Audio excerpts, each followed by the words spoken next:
নমস্কার। আজ যে গল্পটি আমি আপনাদের পড়ে শোনাতে চলেছি তার নাম চশমা। অনেকক্ষণ ধরে খুঁজেও নিজের চশমাটা পাচ্ছিল না নমিতা। এদিকে অর্পিতা সমানে তাড়া দিচ্ছে। আর কিছুক্ষণের মধ্যেই অভিক তার মা বাবাকে নিয়ে এসে পড়বে। অর্পিতা আর অভিক একে অন্যকে জীবনসঙ্গী হিসাবে পছন্দ করেছে নিজেরাই। আজই প্রথম অভিকের মা বাবা আসছেন অর্পিতার অভিভাবকের সঙ্গে কথা বলার জন্য। নমিতা সেই কারণে একটু নার্ভাসও। তাছাড়া গত দুদিন থেকে কলেজের খাতা দেখার চাপও রয়েছে। 5 দিনের মধ্যে প্রায় 500 মতো খাতা দেখে শেষ করতে হবে। ইতিহাস বিভাগের বিভাগীয় প্রধান নমিতা চৌধুরীর তাই একদিকে নাভিশ্বাস উঠে গেছে। সব মিলিয়ে খুব অগোছালো অবস্থা। বনলক্ষ্মী আছে বলে কিছুটা ভরসা। নমিতার সাথে বনলক্ষ্মী চশমা খোঁজায় ব্যস্ত।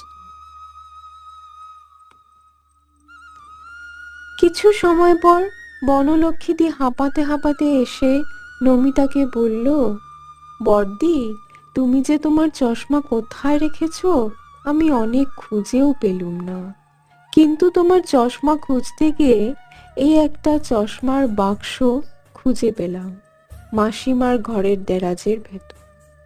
দেখো তো এটা তোমার কিনা। চশমার বাক্সটা দেখেই নমিতা চিনতে পেরেছে যে জিনিসটা কার। চোখটা একটু ভারী হয়ে এলো নমিতার। তাও চশমার বাক্সটা খুলল সে। ভেতরে একটা প্রেসক্রিপশনে মুড়িয়ে রাখা একটা পুরনো চশমা।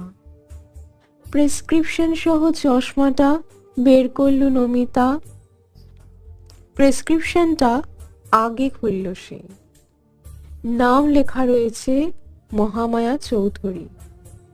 পাওয়াটা দেখে অবাক হলো নমিতা। তার তো খেয়ালই ছিল না। একদম যে পাওয়ার এখন নমিতার দু চোখে অবিকল সে একই পাওয়ার। একটু কাঁপা হাতে চশমাটা নিয়ে চোখে পড়ে আয়নার সামনে একটু যেন সংকোচ নিয়েই দাঁড়ালো নমিতা।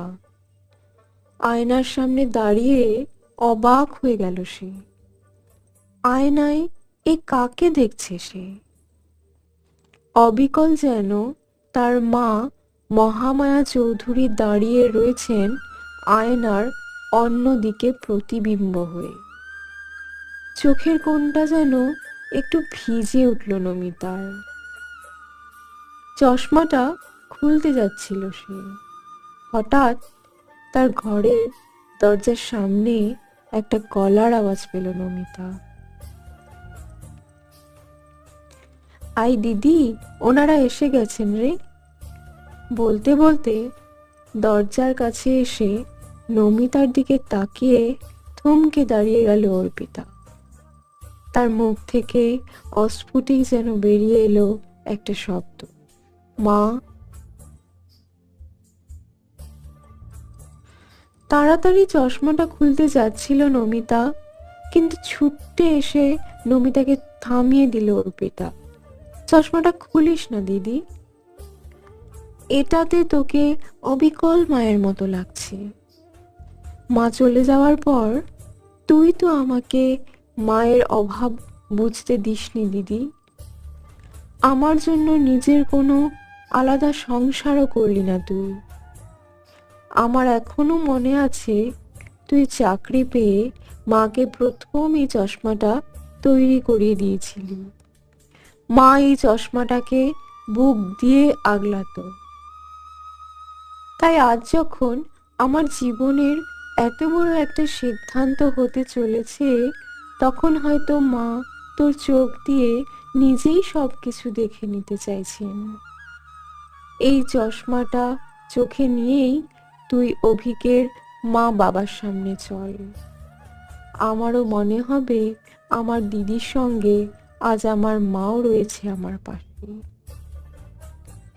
চোখের জল মুছে বোন অর্পিতাকে গাল টিপে আদর করলো নমিতা।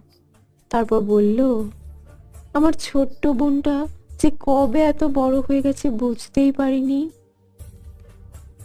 এবার চল, ওনারা নিচে আমাদের জন্য অপেক্ষা করছেন।